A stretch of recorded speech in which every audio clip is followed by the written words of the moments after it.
Eski Sovyetler Birliği'nin en fakir ülkelerinden Moldova'da siyasi ve ekonomik kriz sürüyor. Yeni kurulan Moldova hükümeti ekonomiyi toparlamak için Batı'dan yardım beklerken muhalefet yeni gösterilere hazırlanıyor. Bölge üzerinde etkisini korumaya çalışan Rusya ise bir taraftan Moldova muhalefetine destek verirken diğer taraftan da Kişinev'in Batı'ya entegrasyonunu engelleme çabalarını sürdürüyor.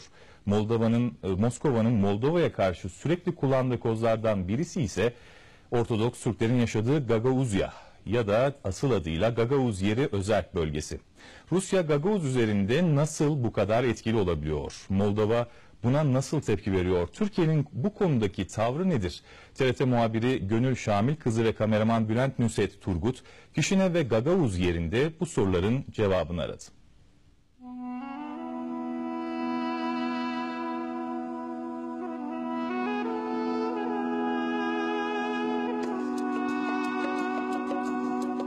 Gagauz yeri, bilinen adıyla Gagauzya. Moldova'nın en farklı, en özel bölgesi. Doğu Avrupa'daki Türk soluğu.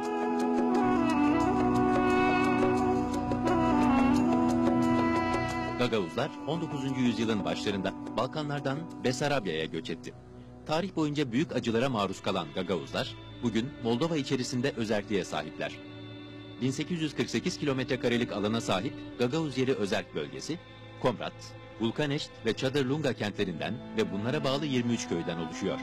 Gagauzlar, özerk bölgede yaşayan Bulgarlar, Moldovanlar, Ruslar ve Ukraynalılarla birlikte Moldova nüfusunun yaklaşık %4'ünü oluşturuyor. Resmi rakamlara göre Gagauz yerinde 155 bin kişi yaşıyor ve bunun %82'sini Gagauzlar oluşturuyor. Gerçek manzara ise çok daha farklı. Gagauzların bir bölümü ekonomik sıkıntılar nedeniyle bölgeyi terk etti. Tahminler, Gagauz yerinde kalan Gagauz nüfusunun 90 bin civarında olduğunu gösteriyor. Yok 80 %. Ne kadar? Gagauzlar çok çalışıyorlar, Türkiye'de çok çalışıyorlar, Rusya'da. Dolaydan köyler Moldova'na geliyorlar buraya yaşama. Slav, Yunan, Roman dillerinin de etkisine maruz kalan Gagauz Türkçesi, Türkiye, Azerbaycan ve Türkmenistan Türkçesine çok yakın. Gagauzya'da 2 şive kullanılıyor. Bunlardan Türkçe'ye en yakını Vulkaneşt şivesi. Bölgede günümüzde resmi olarak 3 dil kullanılıyor. Gagauzca, Moldovanca ve Rusça. Ancak hakim dil, Gagauz yerinin özerkliğini sorgulatacak düzeyde Rusça. Türkiye'nin destek verdiği Komrat Üniversitesi'nde sadece bir fakültenin 2 farklı bölümünde Gagauz Türkçesinde eğitim veriliyor. İlkokul, ortaokul ve lise düzeyinde eğitim veren 55 okulun tamamında da müfredat ve eğitim Rusça. Hatta Gagauz halkının tarihi, kültürü ve gelenekleri adlı ders bile Rusça okutuluyor. Benim akranlarım konuşuyorlar, %100 konuşuyorlar. Çocuklar? Çocuklar 2008. yılında doğmalı. Söyleyeceğim hani 20 konuşarsa pekse. Bölgede resmi kurumlarda da Rusça hakim.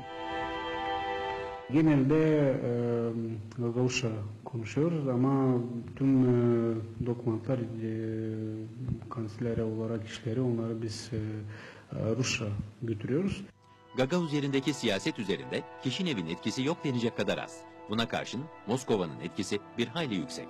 Gagauz yeri özerk bölgesi başkan yardımcısı Vadim Çeban, ekonomik olarak Rusya'ya yakınlaşmanın faydalı olacağı görüşünde. Biz düşünüyoruz hani biz Rusya'yla beraber birlikte olursak, yani ben birlikte söylemiyorum yani devlet olarak, yani ekonomi ilişkilerimiz daha güzel olursa biz burada Avrupa Birliği'ne de daha ticaret olarak ve ekonomi yatırım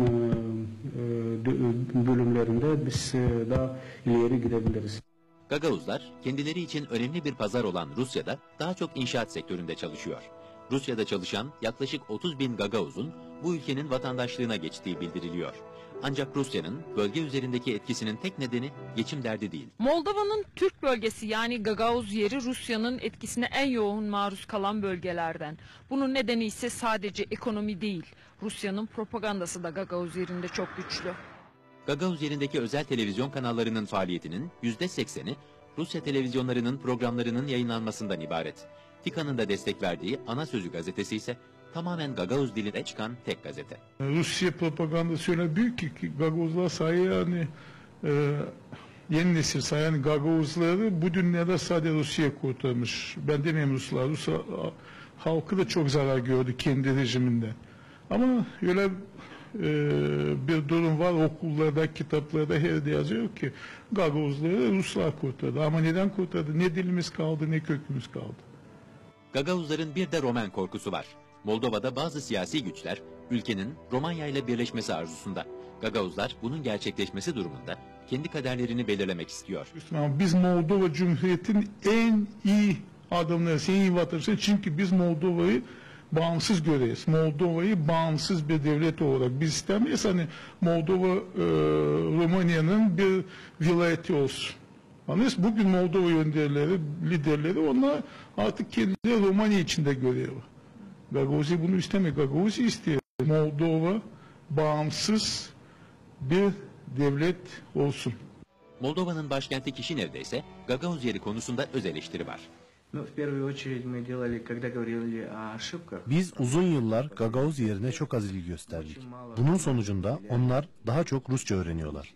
Eğitimleri Rusça ve bu nedenle tek çareleri gidip Rusya'da çalışmak veya gelecek kurmak. Biz geçen seneden başlayarak Gagavuzların topluma entegrasyonu yönünde adımlar atmaya başladık ve ilk sonuçlarını aldık. Moldova hükümeti bu yıl ilk kez programına Gagavuz yerinin kalkınmasını ve Gagavuzlarla entegrasyonu öngören madde ekledi. Aynı zamanda yeni hükümet, Türkiye ile Moldova arasında imzalanan serbest ticaret anlaşmasını da en kısa zamanda onaylamayı planlıyor. Kişinev bu anlaşmanın da Gagavuz yeri ile Moldova arasında bir köprü rolü oynayacağını düşünüyor. Gagavuz yerinde en etkili yardım kuruluşu Açık Ara Fark'ta TİKA. Gagavuz yerinin en önemli sorunu olan içme suyu sorunu TİKA'nın yardımlarıyla büyük ölçüde çözülmüş durumda. Gagavuz Radyo Televizyonu'nun altyapısının güçlendirilmesinden, Atatürk Kütüphanesi'nin kurulmasına, Komrat Üniversitesi'nin desteklenmesinden, huzurevi yapılmasına, Halk Meclisi binasının onarımından, statların, hastanelerin tadilatına kadar yüzlerce projede TİKA'nın imzası bulunuyor. Türkiye ise Gagavuzların Kişinev'le birlikte Avrupa'ya entegrasyonundan yana. Bu gayretlerin siyasi düzeyde ya da resmi kurumlar düzeyinde kalmaması gerekiyor. Bunun ötesine geçilmesi lazım.